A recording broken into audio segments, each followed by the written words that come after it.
For 10 years, from 1982 until 1992, England bowled 55 overs of left-arm seam in Test cricket. 53 of those were John Lever, and then batter Neil Fairbrother delivered a couple of overs of his probably a little bit slower versions. And that's it. This is the period when cricket started to notice southpaw quicks were quite handy. Australia had Bruce Reid, who, when fit, was one of the best bowlers in the world. Pakistan launched Wasim Akram, who was so popular that an entire cricket world tried left-arm pace at least once. And then Chaminda Vas arrived in Sri Lanka, giving the finger spinners a few breaks. But if you were picking an ideal location for left-arm seam, it would of course be England, or perhaps New Zealand. Because the main skill that left-armers have possessed, other than using the less common arm, is the fact that they can swing the ball. And that's what happens a lot in New Zealand and England. And yet somehow, the England cricket team have found almost no one to bowl consistently for them with that arm at that pace since Bill Vose. And if you don't know who he is, well, he bowled in Bodyline. And if you don't know when Bodyline is, that was 1933-34. Vose played his final test in 1947. Because of the war, he only played 27 tests in total. And yet he still has the most wickets ever by a left-arm seamer for England. Number 2 on this list is Ryan Sidebottom, who really should have ended up with the most. But England asked him to bowl at 90 miles an hour, and he basically stopped being as good afterwards. John Lever was the man in 1986 who bowled those overs, but he actually bowled a lot in the late 70s. But England never really stuck with him that much. George Hurst played his last test in 1909, and Alan Mullally had a spectacularly weird career around the turn of the millennium. And that's it for England bowlers with 50 test wickets bowling left-arm seam. Sam Curran will most probably join this list, and he's still young enough to actually end up as number 1. But unless his batting really comes on, I can't see him ending up with, let's say, 200 test wickets. And yet, up until 1950, England actually had a decent amount of southpaw seam. Only South Africa had a higher percentage in that period. And I don't use 1950 by accident.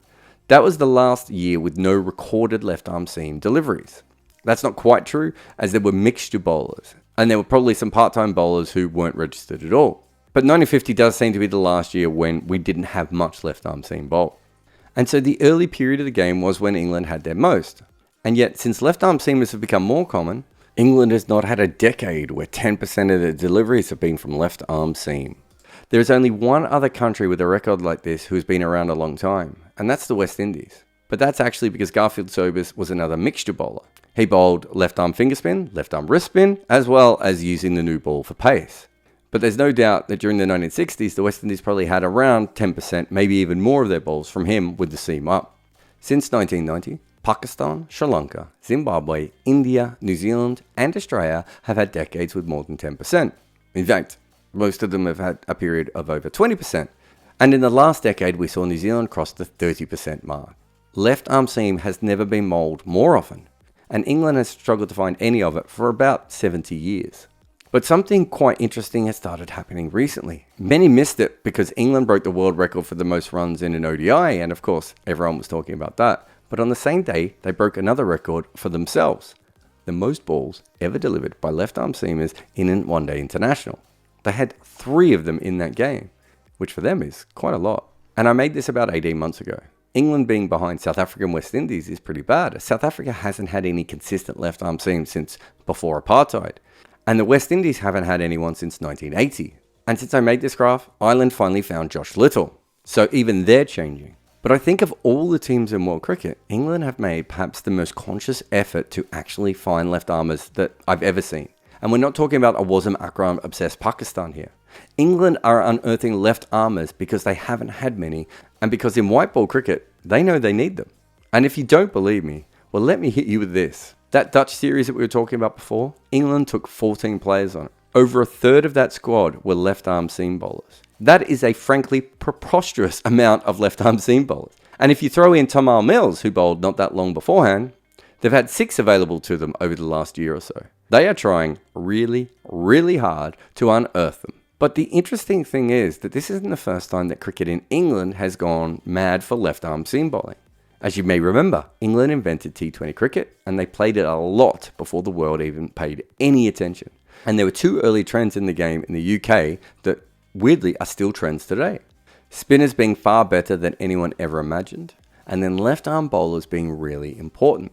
The first year I have ball-by-ball data is from 2006, and in that year, only 7% of balls were bowled by left-arm seamers. It's only been beneath 10% in 1 year since, but we also haven't had a huge upturn in it, and that is simply because there are not that many people who could actually do it. To be a left-handed batter, you can be right-handed. To bowl southpaw seam, you probably need to be left-arm dominant, or at the very least, partially ambidextrous. And if you need the numbers, according to the most recent stats, only 1% of the population can actually use both arms, and 12% are lefties. That means to find a left-arm seamer, you're only looking at 13% of the society. Weirdly enough, that 13% is quite interesting because that happens to be where the current limit is for left-arm seamers in T20. So you could think of that as, I don't know, some sort of theoretical limit. But it isn't, because that includes spinners. If you just look at seamers in T20, things get far more interesting. So when you look at seam on its own, this year so far, we're at 22% of the balls in T20 coming from left-arm seamers. If that number holds up, then we're looking at an all-time kind of mark. The last time we had something like this was in 2009, which was the peak of the left-arm seam fad. And if you want to know what started the fad, well, it was that 2 years before that, when left-arm seamers took a giant ass load of wickets compared to the righties. It was a huge difference. And even ever since, they've usually had a better average and generally the better economy. Though since that early period, it's not as stark. Pardon the pun.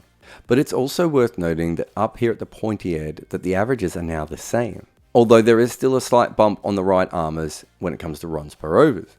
But really, not that much at all. And my guess is that that goes back to our fad era. At that point, to be in the big leagues, you probably had to be one of the best bowlers in the world, but just using your left arm. Whereas in the period after, just being a fast southpaw meant you probably got a gig. So basically, if we start to pick too many left-arm seamers just because they are left-arm seamers, they're going to get a little bit shit. Which makes sense because we're already pushing it with how many we're selecting even before T20. But there is also a truth about left-arm seam bowlers that they don't develop the overall skills that Trent Boult, Wasim Akram and Zahir Khan have. Put it this way, you can make a very short list of southpaw bowlers who can swing the ball away from right-handed batters. Wasim could do it, and Jack Chantry could. And you've probably not heard of Chantry, who had an almost inside-out bowling style that only allowed him to swing the ball away from right-handers. The point is, most left-armers only try swing the new ball into right-handers or away from left-handers, and after that, they generally just use their angle. This is partly because they have such a natural advantage to start with, and their skills just don't grow in the same way. And it's exactly the same when you look at left-arm finger spinners, who are usually far more generic with their skills than their offie friends. And I did actually wonder if this was a thing in women's ODIs, because women are actually less likely to be left-handed than men are. So I figured there'd be a pattern here. And instead I kind of found the opposite of what I thought. As women's cricket has become less amateur, left-arm seam has actually gone down. And I don't know what that means, except for one thing. Just a few players can really completely warp the numbers. Earlier I made a joke about Chaminda Vaas giving the finger spinners a break. That's obviously quite unfair and completely untrue. From 2000 to 2010, Sri Lanka had almost a quarter of their deliveries bowled by left-arm seam. He wasn't alone, but he was almost on his own. In the history of Sri Lankan cricket, he has delivered more than half, and way more really, of their all-time left-arm seam balls. And you can see what a big impact just having one of these players does to your overall percentages. Now, imagine if you find two at the same time, like New Zealand did. That's when you start to break all sorts of new ground. I mean, this is just stark. I do not pardon that pun. And so this brings us back to England, who have managed to never find a generational left-arm seam talent, or they ruin the ones that they did have. And just on England, I want to look at the numbers of the percentage of people who actually are left-handed. And when I found this list, it turns out that England is one of the most left-handed dominant countries in the world. And yet, when it comes to finding one of them to bowl fast, they all seem to go missing. And it's only really now, due to analytics and just white ball necessity, that they are gagging to pick every single left armer who happens to enter a county cricket ground. And when you think about English cricket, they have never ever had a problem at finding seamers. It's kind of what the conditions create over here. And yet somehow it seems for all the plethora of medium-fast skill merchants that they have, all of them seem to use the right arm, which in modern cricket is more like the wrong arm.